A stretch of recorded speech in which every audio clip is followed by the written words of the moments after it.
Ils sont une cinquantaine à faire la queue dès l'ouverture de ce centre des Restos du Cœur d'Aubervilliers. Femmes, chômeurs, retraités, sans papier, ils sont de plus en plus nombreux à venir tous les 2 jours chercher un repas. Tellement nombreux que les bénévoles des restos se demandent comment ils vont faire pour tenir jusqu'à la fin de l'hiver.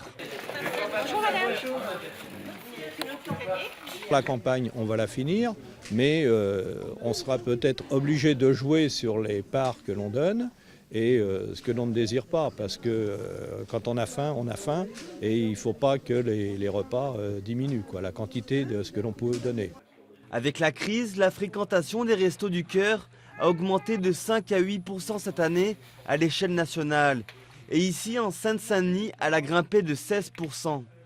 C'est très précaire et en plus de ça, il y a beaucoup de personnes qui viennent que pour la première fois. C'est beaucoup de nouveaux clients, disons. Face à cet afflux de nouveaux demandeurs, le président des Restos du Cœur avait tiré la sonnette d'alarme en début de semaine.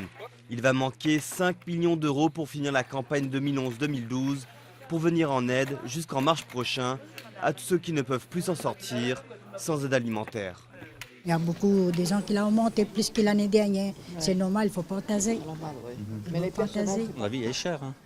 Ben oui, avec un RSA, payer le loyer, l'électricité, il ne reste rien. C'est comme maintenant, j'ai rien. J'ai eux qui me donnent à manger. Dans 2 jours, il n'y a rien. L'appel au secours des restos a été entendu. Plusieurs groupes de la grande distribution se sont engagés à leur venir en aide. L'association a par ailleurs lancé un appel à la générosité nationale.